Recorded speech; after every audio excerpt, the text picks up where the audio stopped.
She was just a black diner waitress trying to survive. When bullies made her cry, her son ran to a biker gang for help. What she didn't know, the gang leader owed his life to her late husband, and he was about to change everything. The coffee pot shattered against the floor, spraying glass and hot liquid across Aisha Johnson's worn sneakers. She didn't flinch. She couldn't afford to. "Look at that, boys! Butterfingers can't even hold a pot!" The man's voice boomed through the near-empty diner, his laughter crude and sharp. His two friends joined in, their faces red from whiskey and meanness. It was 11:47 p.m. on a Tuesday night in Pine Ridge, Georgia, and Aisha Johnson was trying not to cry in front of her 8-year-old son. "I'll get him up, sweetheart," she said quietly to Jamal, who sat frozen in booth 7, his colored pencils scattered across the table. His superhero drawing, Captain Courage, saving people from a burning building, lay abandoned, the edges curling from the diner's humid air. The 3 truckers had stumbled in 40 minutes ago, drunk and looking for trouble. Aisha had served them coffee, eggs, and toast without complaint. She always did. Single mothers working the graveyard shift at Ray's diner didn't get to complain. "Hey, diner trash." The ringleader, a massive man with a snake tattoo crawling up his neck, slammed his fist on the counter. "We're talking to you." Aisha turned slowly, her hands shaking as she gripped the mop handle. "Gentlemen, I'm going to have to ask you to lower your voices. There are what? Other customers?" Snake Tattoo looked around the empty diner and laughed. "Don't see nobody else stupid enough to eat in this dump." His friend, skinny with a crooked nose, snatched Jamal's drawing from the table as he passed. "What's this? Your kid think he's an artist or something?" "Please give that back," Aisha said, her voice tight. "Please give that back," the man mimicked in a high-pitched whine. He held the drawing up to the light. "This is garbage. Kid can't even color inside the lines." Jamal's eyes filled with tears. Something broke inside Aisha. Not loudly. It was quiet like ice cracking on a frozen lake. She stepped forward. "Give my son his drawing back." Now the 3rd trucker, older with gray stubble and mean little eyes, stood up. He was the biggest of them all. "Or what? Honey, you going to call the cops?" "Go ahead. We'll be gone before they show up to this nowhere town." He shoved past her, knocking her shoulder hard enough that she stumbled against the counter. Her nameplate, Aisha J. 3 Years Service, clattered to the floor. The gray-stubbled man picked it up, read it, and tossed it in the trash. 3 years in this dump? That's just sad. They laughed, all 3 of them, heads thrown back, filling the diner with their cruelty. Aisha's vision blurred. "Not here. Not in front of Jamal." She bit the inside of her cheek hard enough to taste copper. "Mama." Jamal's voice was small and scared. She turned to him, trying to smile, but her lips wouldn't cooperate. A single tear rolled down her cheek before she could stop it. That's when Jamal's chair scraped back. "Jamal, stay there," Aisha said, but her voice came out broken. The boy was already moving. He snatched his drawing from the skinny trucker's hand and ran. Not toward his mother, but toward the door. "Jamal!" Aisha called. But he was gone. The bell above the door chiming as he disappeared into the August night. Let him go," Snake Tattoo said, sitting back down. "Kid's probably embarrassed his mama's such a—" Aisha was already running. She grabbed her thin jacket from behind the counter and pushed through the door, the humid Georgia air hitting her like a fist. Cicadas buzzed under the parking lot lights, and her breath came out in heavy puffs. "Jamal!" she screamed. "Jamal, come back!" But her son was fast when he was scared, and the darkness swallowed him whole. Jamal ran until his lungs burned and his tears soaked his cheeks. His mama was crying. His mama who never cried, who sang while she cooked mac and cheese, who tucked him in every night, even when she worked double shifts. Those men made her cry. He didn't know where he was running. Away from the diner, away from the laughing. His feet slipped on patches of gravel, and his thin jacket did nothing against the sticky heat. But he kept going until he saw it. A low building with a neon sign buzzing in the darkness. Iron Saints MC. Through the frosted windows, Jamal could see shapes moving. Big shapes. People with leather jackets and loud voices. The parking lot was full of motorcycles, chrome gleaming under the lights. His daddy used to have a motorcycle before the war took him away. Jamal walked up to the heavy wooden door, his small hand trembling as he raised it. He knocked once, twice. The third time, he pounded with both fists, his crying turning into hiccuping sobs. The door swung open. A man stood there, tall enough that Jamal had to crane his neck back to see his face. Gray hair pulled into a ponytail, beard shot through with white, eyes the color of a summer storm, cold and distant. Scars ran across his knuckles, and a leather vest covered his broad chest. Patches and pins telling stories Jamal didn't understand. Behind him, the bar went quiet. "Kid," the man's voice was rough like gravel under tires. "What are you doing out here? Where are your parents?" Jamal's words came out in a rush, broken by sobs. "They bully my mama at the diner. They pushed her and laughed at her, and she's crying. She never cries. Please, please! She's crying." The big man stared down at him, something flickering behind those cold eyes. "Please," Jamal whispered. "My mama needs help." For a long moment, nothing happened. The cicadas screamed. Humidity hung thick. Somewhere in the distance, a dog barked. Then the man crouched down, bringing himself to Jamal's eye level. His voice, when he spoke, was softer than Jamal expected. "Where?" Jamal pointed back toward the main road. "Ray's Diner, the one with the blue sign." The big man stood and looked over his shoulder. "Crew, get your bikes." The quiet inside the bar erupted into motion. Chains rattled, boots thundered, engines roared to life outside, one after another, a symphony of power and purpose. The big man looked down at Jamal one more time. "Stay here. We'll bring your mama back." "No," Jamal said, surprising himself with a firmness in his voice.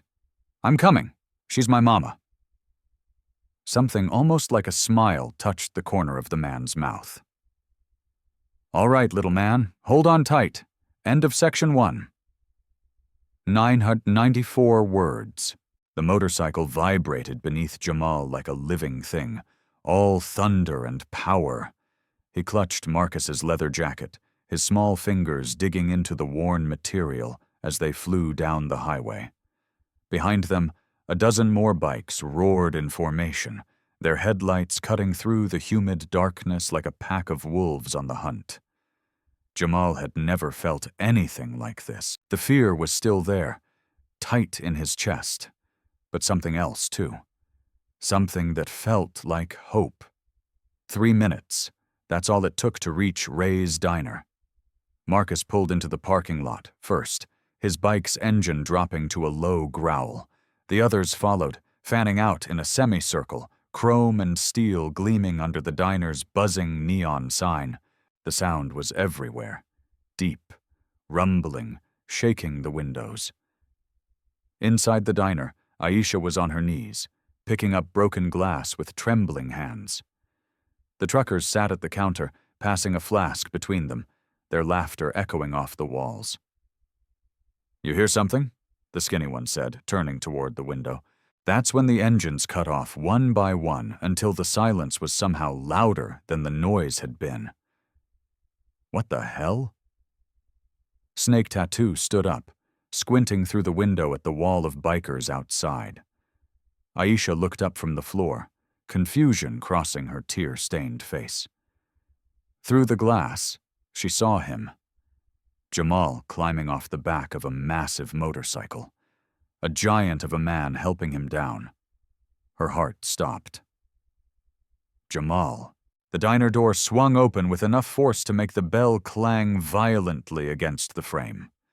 Marcus walked in first, 6'4", of solid muscle and bad intentions, his boots heavy on the checkered floor.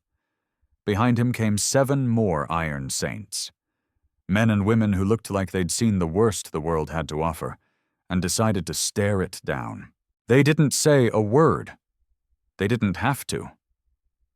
The gray-stubbled trucker took a step back, his bravado evaporating. "Look, we don't want any trouble." "Funny," Marcus said, his voice low and controlled. Neither did she. He moved like a predator. Smooth, deliberate, terrifying. 3 long strides and he was across the diner. His hand shot out, grabbing Snake Tattoo by the collar and lifting him half off his stool. "Hey, you can't," the man started. But the words died when he met Marcus's eyes. Those summer storm eyes that had seen men die, that had pulled triggers and dug graves and buried things that couldn't be forgiven. Marcus slammed the trucker against the counter, not hard enough to break anything, but hard enough to make a point. Coffee cups rattled. The register drawer popped open an inch. "You think you're tough?" Marcus's voice was barely above a whisper, but everyone heard it, pushing around a woman trying to feed her kid, making an 8-year-old cry. "We were just joking, man. Just having some fun." Fun. Marcus repeated the word like it tasted rotten. He glanced over at Aisha, who stood frozen by the broken glass, her hand over her mouth, then down at Jamal, who had come to stand beside a female biker with silver hair and kind eyes. Marcus's grip tightened on the trucker's collar. "Apologize to the lady." "What? You heard me. Apologize. Now." Snake Tattoo's face went from red to pale. His friend stood up, but 2 of the Iron Saints moved to block their path. Not threatening, just present, immovable as mountains. I'm sorry," the trucker stammered, looking at Aisha. "We shouldn't have." "I'm sorry, ma'am." "Louder," Marcus said. "I'm sorry," the man's voice cracked. "I'm really sorry. We were drunk and stupid." "And I'm sorry." Marcus held him there for another heartbeat, then released him. The truckers stumbled backward, nearly falling. "All of you," Marcus said, turning to the other 2. "Apologize." They did frantically, tripping over their words, pulling out their wallets, throwing bills on the counter. 20s, 50s, more money than a meal cost. More money than Aisha made in 3 days. "We're going. We're leaving. We're sorry."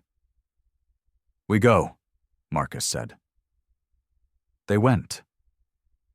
The door slammed behind them, and through the window everyone watched them pile into their truck and peel out of the parking lot, taillights disappearing into the night. The diner was silent except for the hum of the old refrigerator and the tick of the clock. Aisha stood there shaking, her arms wrapped around herself. "Who? Who are you people?" Marcus turned to face her. Up close, she could see the scars on his face.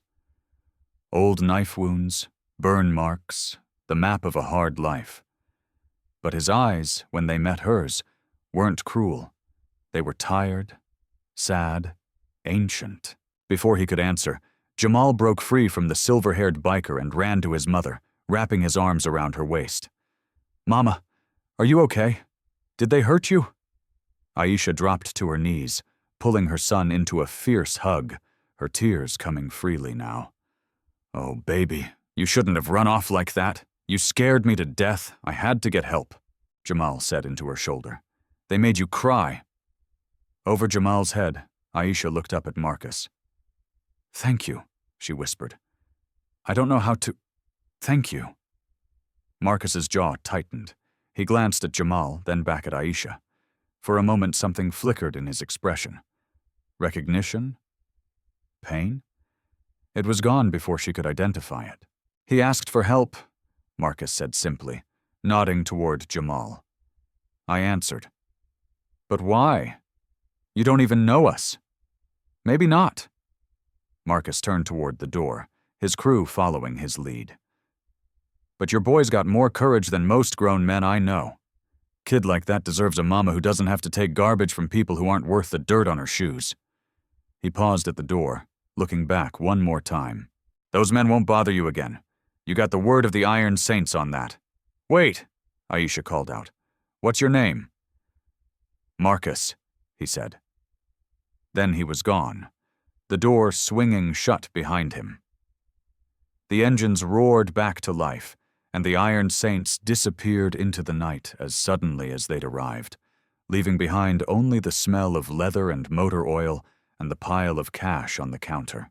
Aisha held Jamal close, her mind spinning.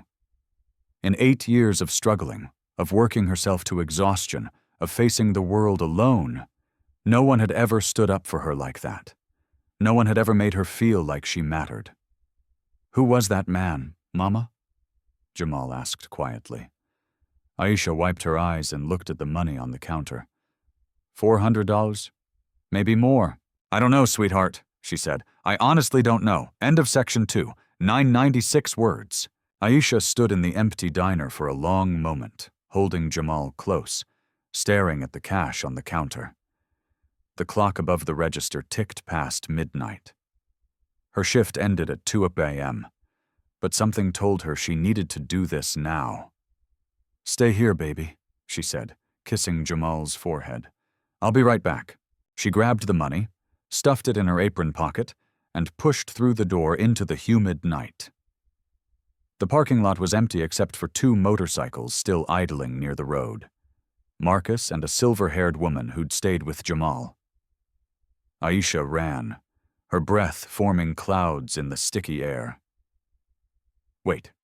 Please, wait. Marcus turned, his hand on the throttle. The silver-haired woman, her vest patch reading silver, gave him a knowing look and kicked her bike into gear. I'll see you back at the clubhouse, boss, she roared off, leaving them alone under the flickering diner sign. Aisha stopped a few feet from his bike, suddenly aware of how she must look. Coffee-stained uniform, red eyes, hair falling out of its ponytail. I can't take this, she said, pulling the cash from her pocket. It's too much. They left it. Not me. Marcus's voice was flat, giving nothing away. But you made them. Aisha stopped, shaking her head. I don't even know how to process what just happened. People don't just help. Not like that. Not in my experience. Maybe you've been around the wrong people. Maybe. Aisha stepped closer. The money clutched in her hand. Please, at least let me give you something. Gas money. A meal. I can make you something before my shift ends. It's the least I can do. Marcus's jaw tightened. You don't owe me anything. I owe you everything. Those men, her voice cracked. They could have done worse. And Jamal, God, he could have gotten hurt running out into the night. You brought him back safe. You. She wiped her eyes roughly. You made me feel like I wasn't alone, like someone cared if I lived or died. Do you have any idea how long it's been since I felt that way? The words hung in the humid air between them. Marcus shifted on his bike, and for the first time, Aisha saw something other than granite in his expression. Something almost like pain. Your husband? He said quietly. Where is he? Aisha's face fell. Her hand moved instinctively to her wallet in her back pocket, pulling it out with trembling fingers. He's gone. 6 years now. She opened the worn leather, and there, behind a plastic sleeve, was a photograph. Sergeant Darius Johnson in his dress uniform, American flag in the background, that smile that had made her fall in love with him when they were both 19. His eyes bright with hope and patriotism and all the things the war would eventually take from him. Afghanistan, Aisha said softly, holding the wallet so Marcus could see it. They said he saved 3 men before. She couldn't finish the sentence. She never could. Marcus's face went white. His hand gripped the handlebar so hard his knuckles turned bone pale. Aisha didn't notice. She was lost in the memory, her thumb tracing the edge of the photo through the plastic. His name was Darius. Darius, he was the best man I ever knew. We were supposed to grow old together, you know? Supposed to watch Jamal graduate, get married, have grandkids. But he died a hero, they said. Like that's supposed to make it hurt less. Darius Johnson. Marcus's voice came out strangled. You knew him? Aisha looked up sharply, hope flaring in her eyes. Did you serve with him?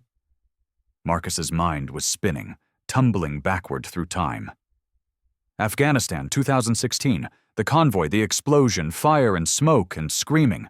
His leg trapped under twisted metal, flames crawling closer. The certainty that he was going to die in that burning Humvee, alone and forgotten. Then hands grabbing him. A voice yelling, I got you, brother. I got you. A face covered in soot and blood. Sergeant Darius Johnson, dragging him out with impossible strength, pulling him clear just seconds before the fuel tank exploded. Stay with me, Johnson had screamed, slapping his face. You don't get to die today. You hear me? You don't get to die. Marcus had lived 3 months in a German hospital, 6 surgeries, rehab that felt like torture. He'd come home broken and bitter, eventually finding his way to the Iron Saints, building a new life from the ashes of the old one. But Darius Johnson, the man who'd saved him, hadn't come home at all. And this woman, this tired, beautiful woman with coffee stains on her uniform and tears in her eyes, was his widow. Did you know him? Aisha asked again, her voice desperate. Please, no one ever wants to talk about him. His unit scattered after. I just want to know he mattered, that someone remembers. Marcus's throat felt like it was closing.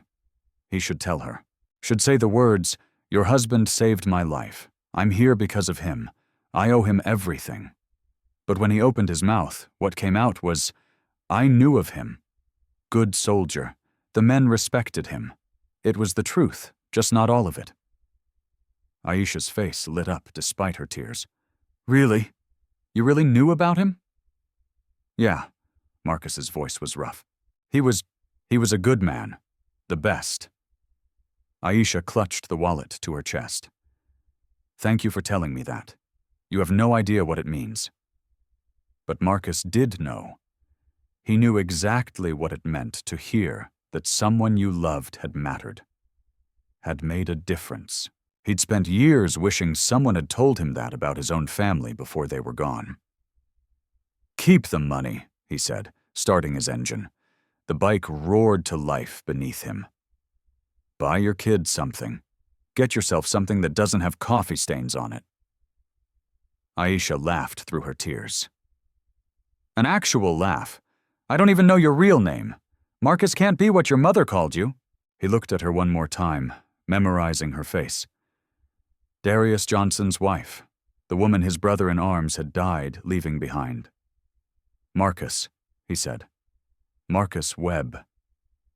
Thank you, Marcus, Aisha said softly, for everything. He nodded once, then kicked the bike into gear and drove away, his hands shaking on the handlebars. Behind him, Aisha stood in the empty parking lot, holding her dead husband's photo and wondering why the big biker's eyes had looked so haunted when he'd seen Darius's face. End of section 3. 1,000 words. Aisha arrived at the diner at 4 p.m. the next day, Jamal in tow because the babysitter had canceled. Her evening shift started at 5, but she wanted to get there early, maybe grab a meal for Jamal before the dinner rush.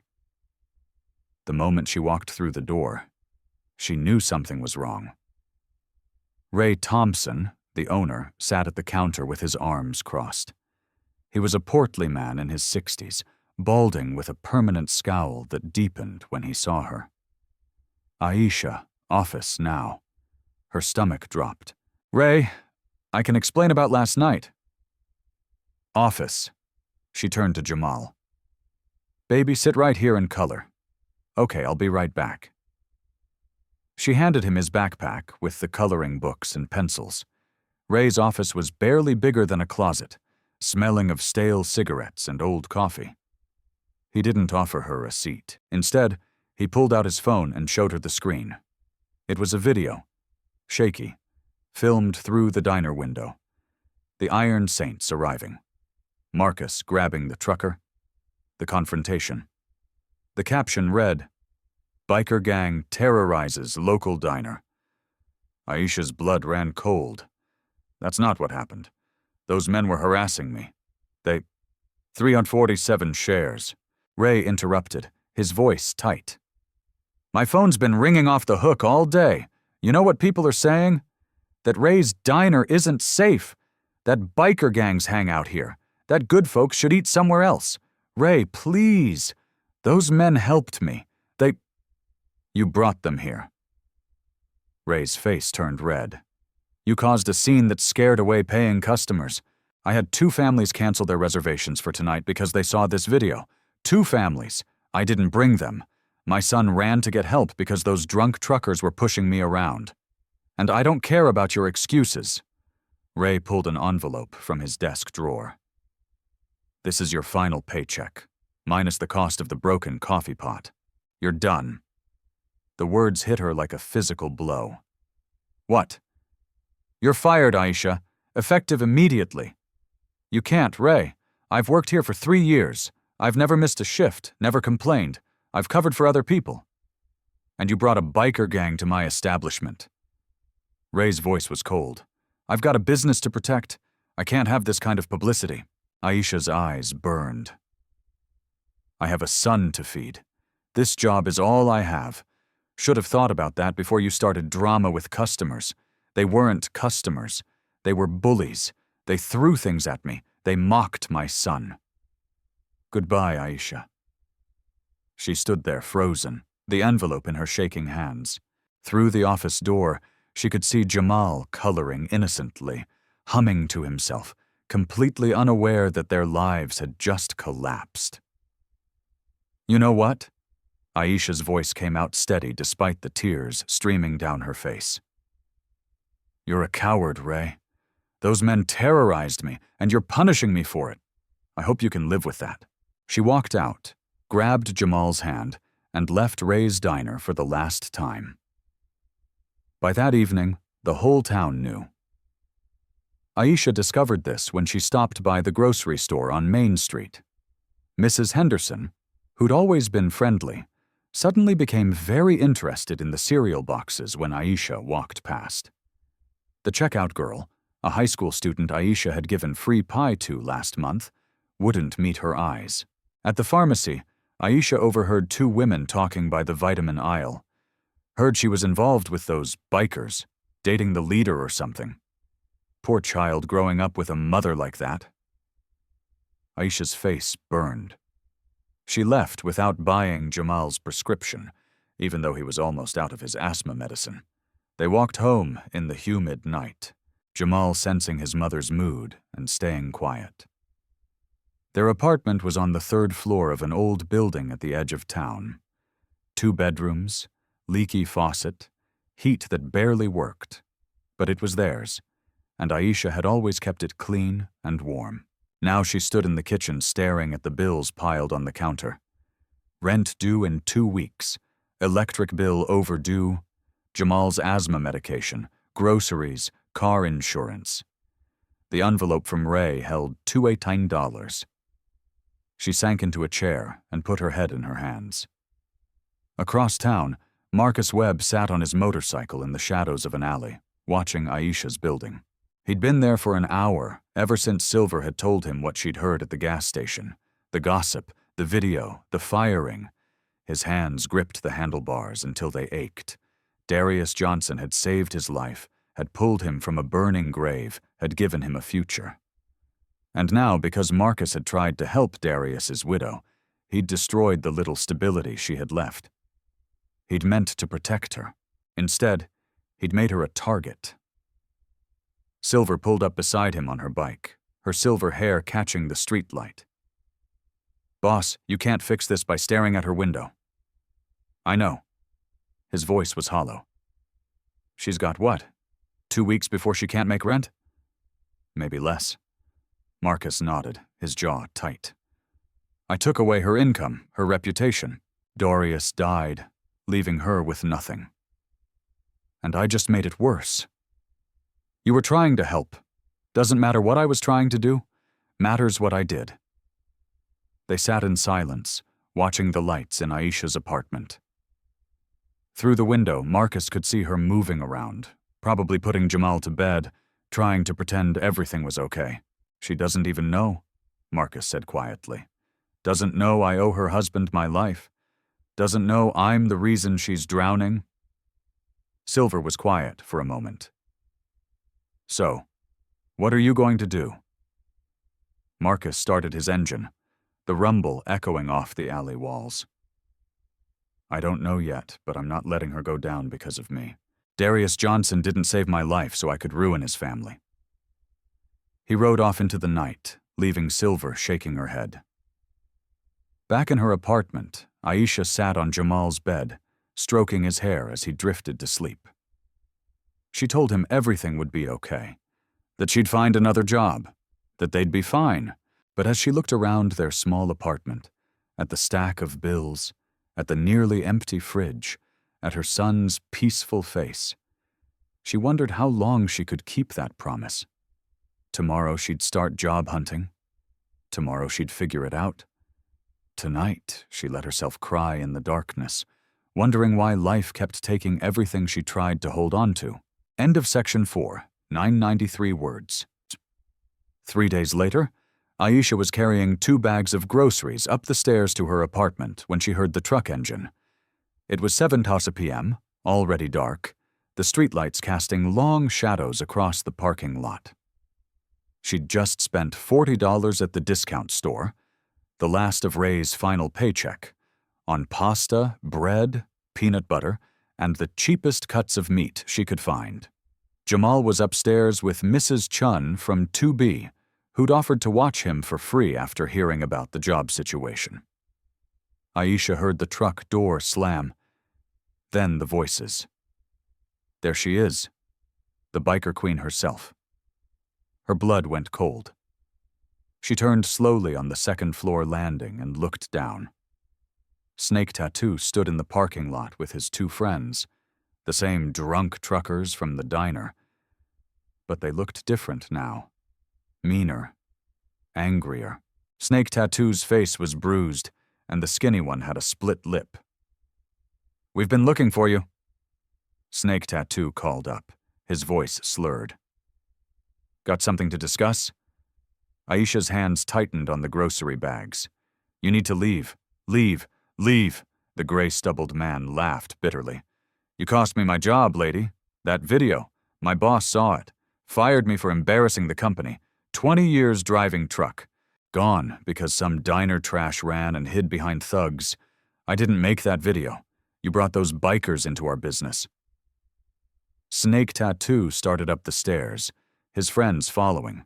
Made us look like fools on the internet. My wife left me. Took the kids. Said she married a man, not a coward who gets pushed around by motorcycle gangs. Aisha backed up, her heart pounding. "I'm sorry about your jobs, but you were drunk and cruel and you couldn't handle it yourself, so you sent your biker boyfriend after us." The skinny one spat on the stairs. "What kind of woman does that?" They were on the second-floor landing now, blocking her path to her apartment. Aisha could smell the whiskey on them, could see the rage in their eyes. "My son is upstairs," she said, her voice shaking. "Please, just go." "Your son?" Gray Stubble stepped closer. "The little brat who started all this. Maybe we should have a word with him about you. Won't touch my son." Aisha's voice came out hard as steel, surprising even herself. Snake Tattoo laughed. "Or what? You going to run to your biker friends again? They're not here now, sweetheart." He reached out to grab her arm. That's when the sound reached them. Distant at first, then growing louder. The unmistakable rumble of motorcycle engines, multiple bikes getting closer. The truckers froze. Headlights swept across the parking lot like searchlights cutting through the fog that had settled over the evening. One by one, Motorcycles roared into the lot. 6, 7, 8 of them, forming a barrier between the building and the trucker's truck. Marcus Webb was the first one off his bike. He didn't run. He didn't rush.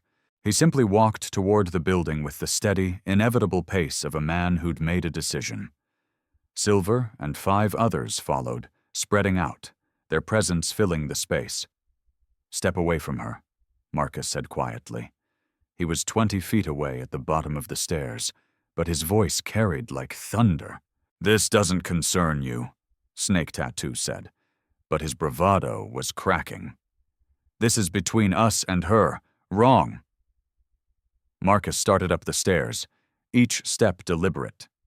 "You came to her home, threatened her child. That concerns me. We just wanted to talk." Marcus reached the landing, and suddenly he was there, towering over all 3 of them in the harsh light of the stairwell. His scars looked deeper, his eyes colder. "You want to blame someone for your problems?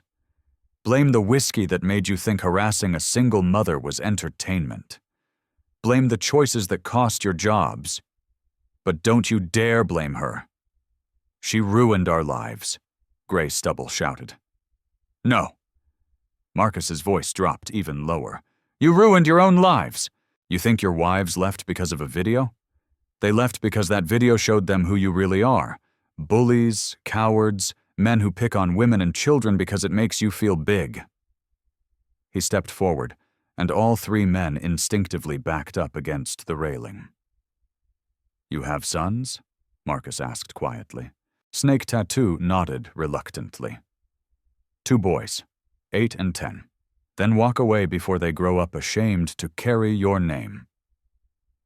The words hung in the air like a verdict. "You think they're going to remember you as a good man?" Marcus continued. "You think when they're older, they're going to be proud that their daddy got drunk and terrorized a widow trying to survive? That's the legacy you want to leave them." Snake Tattoo's face went pale. The fight drained out of him like air from a punctured tire. "We're leaving," he muttered. "Come on, guys." "If I see any of you near this building again," Marcus said as they pushed past him down the stairs, "if I hear you've spoken her name, if you so much as breathe in her direction, you'll answer to all of us. And next time, I won't be as understanding. We clear?" "Yeah," Snake Tattoo mumbled. "We're clear." They practically ran to their truck, engines starting, tail lights disappearing into the night. Silence settled over the parking lot. Marcus turned to Aisha, who still stood on the landing, grocery bags clutched in her white-knuckled hands. "You okay?" Aisha stared at him. This man who kept appearing when she needed him most. This stranger who twice now stood between her and harm. And something shifted inside her. She wasn't shaking anymore, wasn't crying. Instead, she straightened her shoulders, lifted her chin, and walked down 2 steps until she was eye level with him. "How did you know to come?" Her voice was steady. "Sham's been keeping an eye out. Heard those idiots shooting their mouths off at a bar downtown about payback. You've been watching me." It wasn't a question. Marcus didn't deny it. Aisha should have been scared, should have been angry, but all she felt was a strange, fierce gratitude. "Thank you," she said again. "You don't have to thank—" "Yes, I do." Aisha took a breath. "Come upstairs, please. It's the least I can do, and I think we need to talk."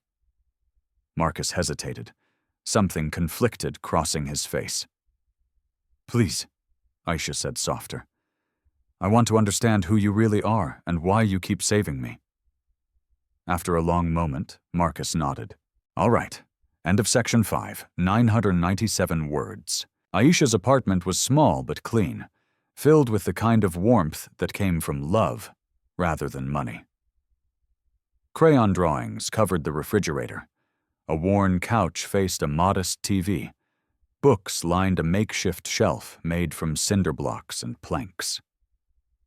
Jamal looked up from his coloring book when they entered, his eyes going wide. "It's you, the motorcycle man."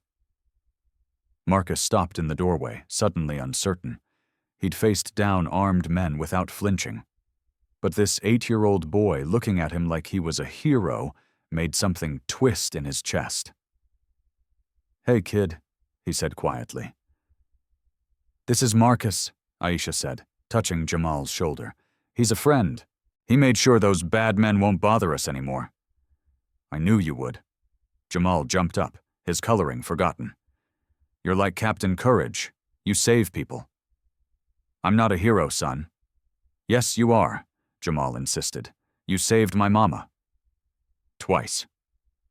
Mrs. Chun appeared from the hallway, her white eyebrows raised at the sight of the imposing biker in the small apartment. Aisha gave her a reassuring smile. "Thank you so much for watching him, Mrs. Chun. I've got it from here." After the elderly woman left, Aisha busied herself in the kitchen, pulling out her only coffee maker. "It's not fancy, but it's hot," she said, her hands slightly shaking as she measured the grounds. Marcus stood awkwardly by the counter, aware of how much space he took up in the small room. Jamal had returned to his coloring, but kept glancing up at him with undisguised admiration. "Sit," Aisha said, gesturing to the kitchen table. "Please." They sat across from each other, 2 chipped mugs between them, steam rising in the quiet apartment.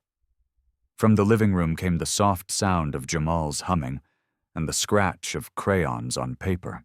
"I don't know where to start," Aisha said finally, wrapping her hands around her mug. "You keep showing up when I need help. You don't know me.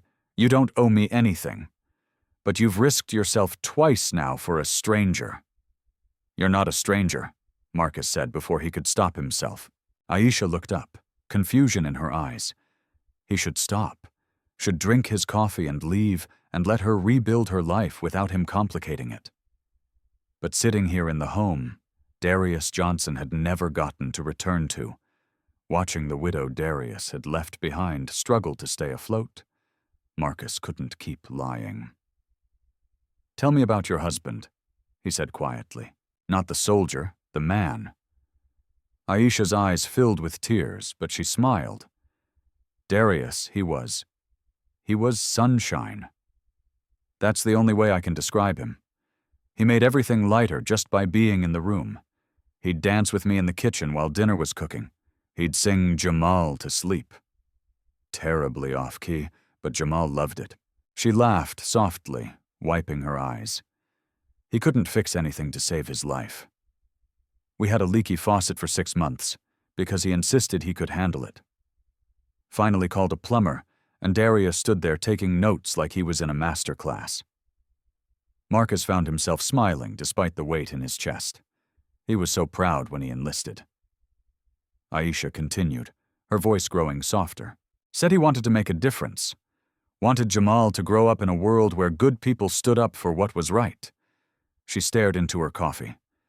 He was stationed in Kandahar, then Helmand province. He'd call when he could. Tell me about the guys in his unit, how they had each other's backs. He was a good soldier, Marcus said. The men trusted him. Did you serve with him? You said you knew of him, but Aisha leaned forward. There's something you're not telling me. I can feel it.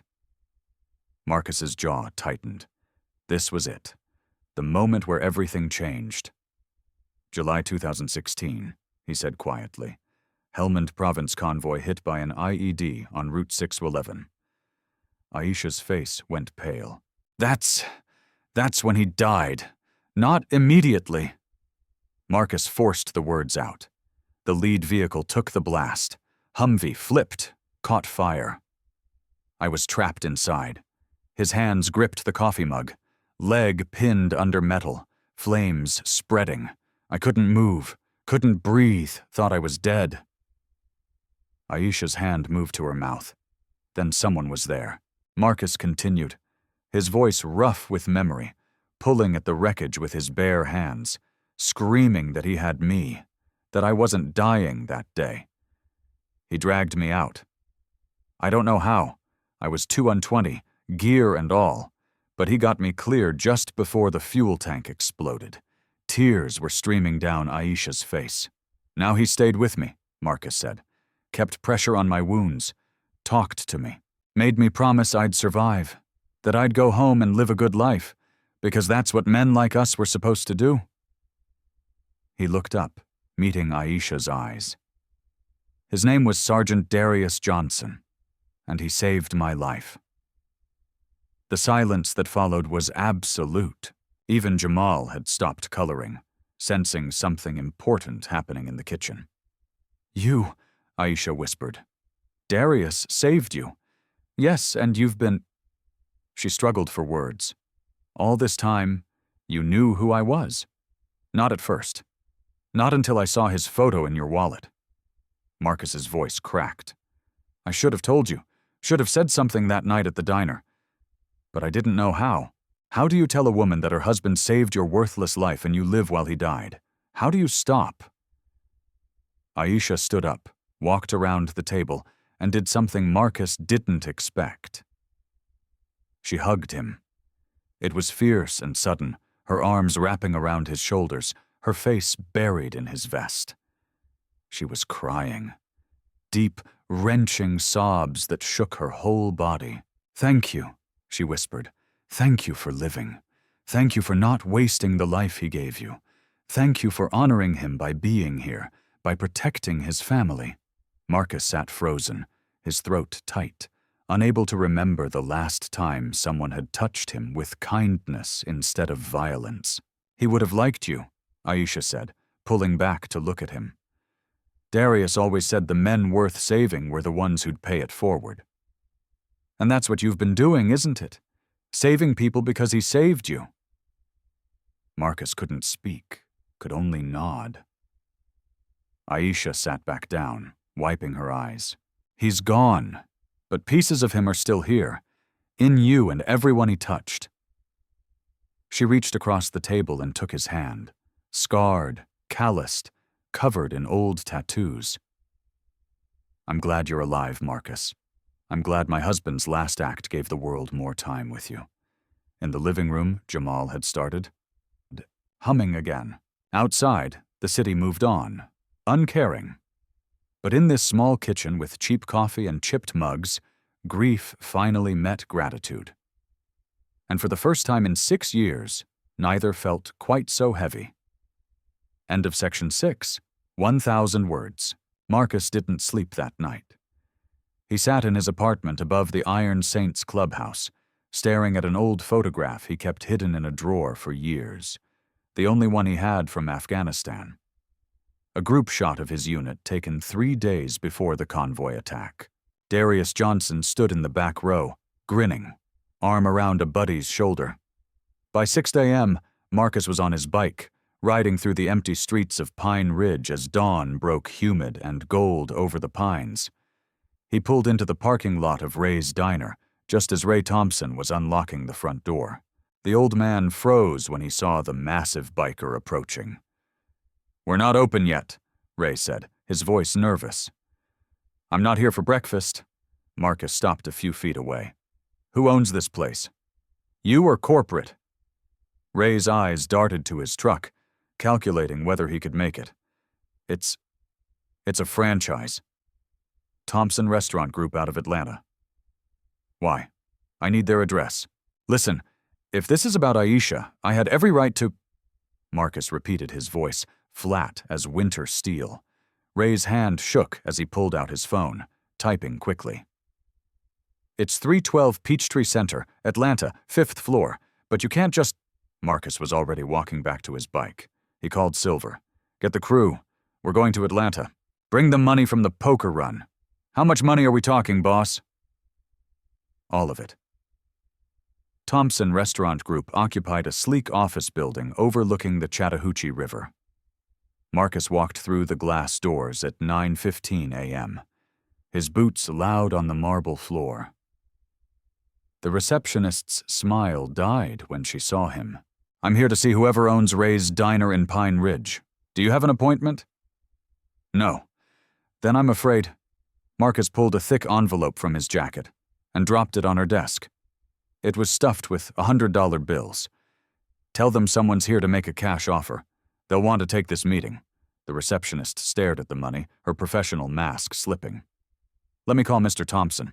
5 minutes later, Marcus sat across from Gerald Thompson, a thin man in his 50s with wire-rim glasses and a nervous habit of tapping his pen. "Mr. Webb, is it? My receptionist said you wanted to discuss Ray's Diner."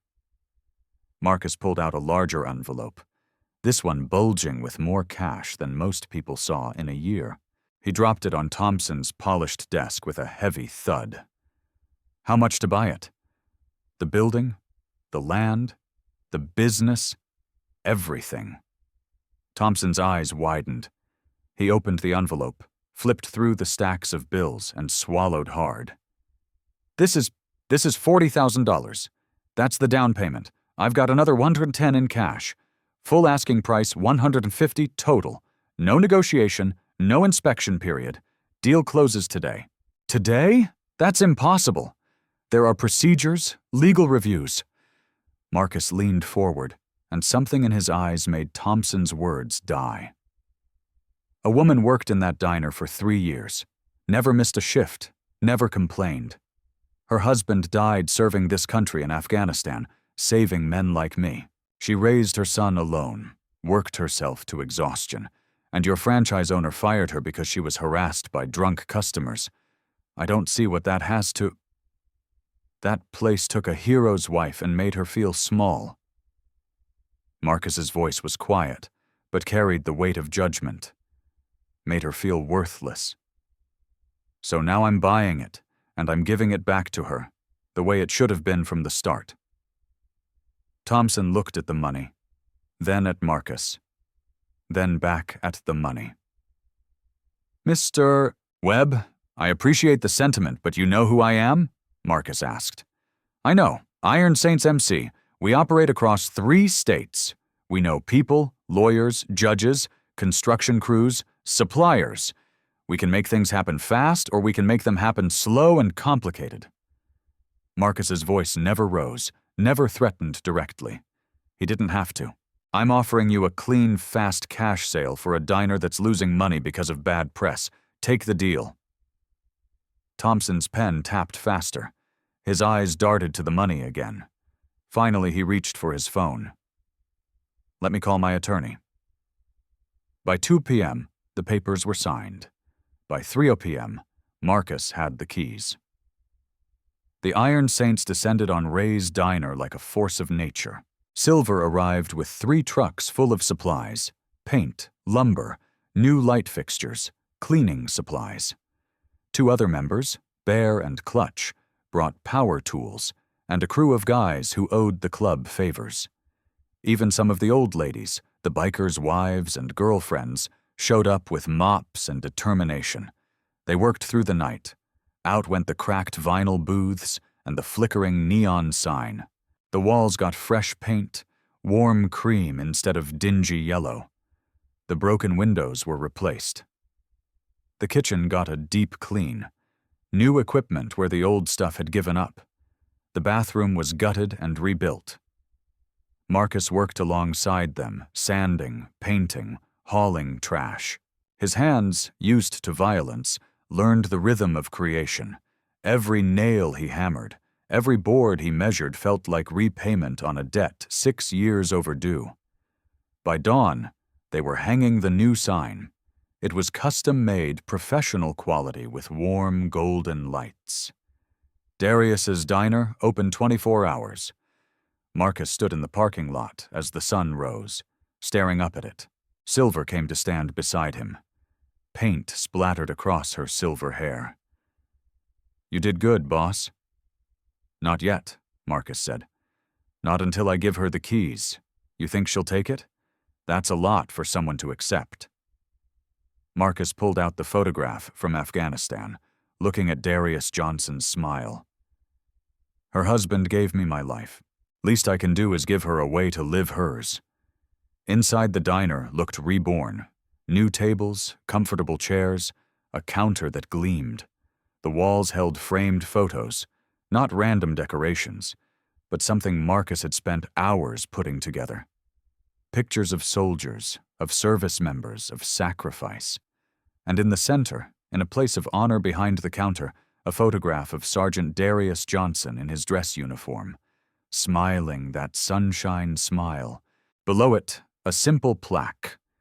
In memory of SGT Darius Johnson, U.S. Army, a hero who saved lives.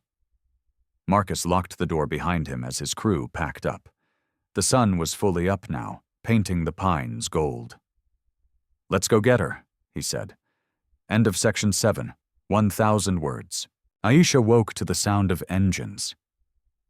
At first, she thought she was dreaming. That low, familiar rumble that had twice now preceded salvation. But when she looked out her bedroom window, her breath caught.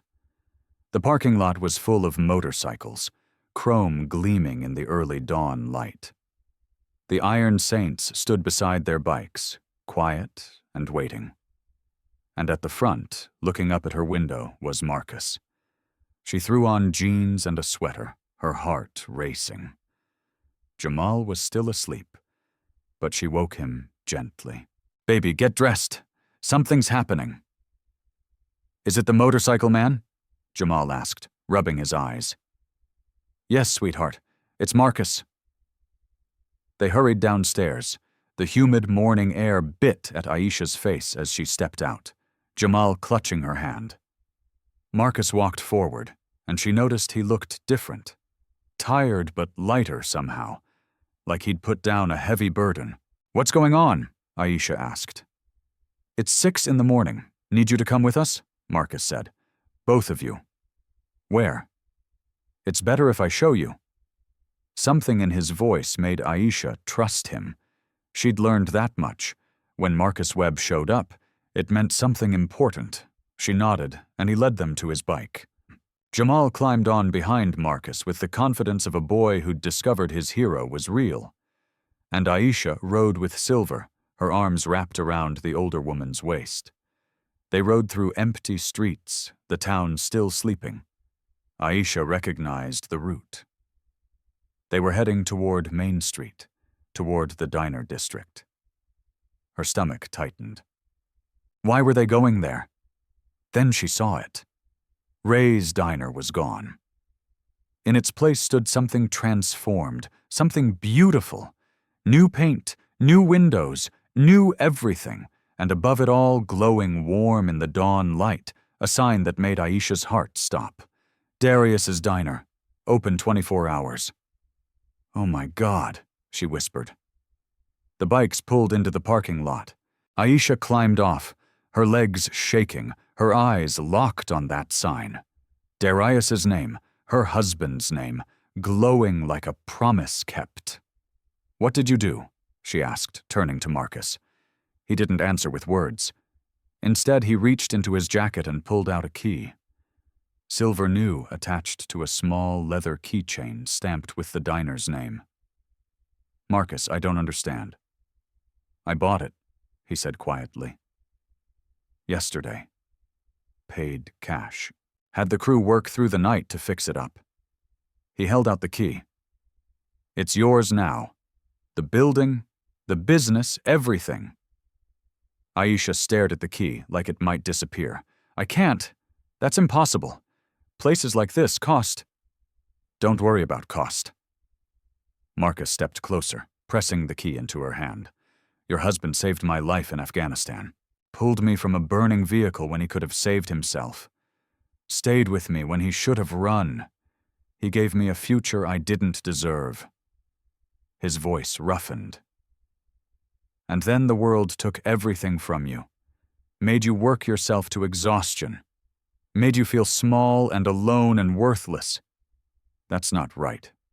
That's not what Darius Johnson died for." Tears streamed down Aisha's face. "You bought me a diner. I bought back your dignity," Marcus said. "Bought you a way to stand on your own feet. Bought you a place where nobody gets to make you feel less than what you are. A hero's wife who deserves every bit of honor he earned." He looked down at Jamal, who was staring up at him with wide, wondering eyes. Marcus's voice dropped to almost a whisper. "My turn to serve someone who saved me first." Aisha shook her head, speechless, clutching the key so hard it left an impression in her palm. Marcus put his hand over hers, gentle despite its scars. Don't thank me. Thank the man who taught me how to stand for something again. Thank the man who showed me that good people still exist and they're worth protecting." He paused. "He's the reason I'm still here. This is the reason he should still be here, too." "Mama's crying again," Jamal said softly. "But happy crying this time, right?" Aisha laughed through her tears, pulling her son close. "Yes, baby. Very happy crying." Then Jamal did something no one expected. He walked up to Marcus and wrapped his small arms around the big man's leg, squeezing tight. "Thank you for taking care of us. My daddy would like you. I know he would." Marcus's face cracked, emotion breaking through that granite exterior. He crouched down, looking Jamal in the eyes. "Your daddy was the bravest man I ever knew. You grow up like him. You'll make this world better just by being in it." Aisha wiped her tears and smiled, really smiled for the first time in years, the kind of smile that reached her eyes, that lit up her whole face, that looked like hope reborn. "Can we see inside?" she asked. Marcus nodded and led them to the door. When he opened it, Aisha gasped. The place was beautiful, warm, clean, welcoming. And there, behind the counter in a place of honor, was Darius's photograph in his uniform, smiling that sunshine smile that had once made her fall in love. She walked to it, touching the glass with trembling fingers. "You remembered him. He's why any of this matters," Marcus said. They stood there for a moment, the three of them in the diner that bore a hero's name. Then Marcus checked his watch. "We should go. You've got a business to run, and I've got a crew waiting." Outside, the Iron Saints had already mounted their bikes. Marcus paused at the door, looking back at Aisha one last time. She stood at the counter, Jamal beside her, both of them bathed in the warm light of their new beginning. "Ride safe," she called. Marcus nodded. Then he climbed on his bike, kicked it to life, and led his crew out of the parking lot. They rode down the highway, sunlight breaking over the pines, glinting off chrome and steel. Behind them, Darius's diner glowed warm and bright, a beacon of redemption, a promise kept, a hero honored. And for the first time since Afghanistan, Marcus Webb felt like he'd finally paid back the debt that had kept him alive.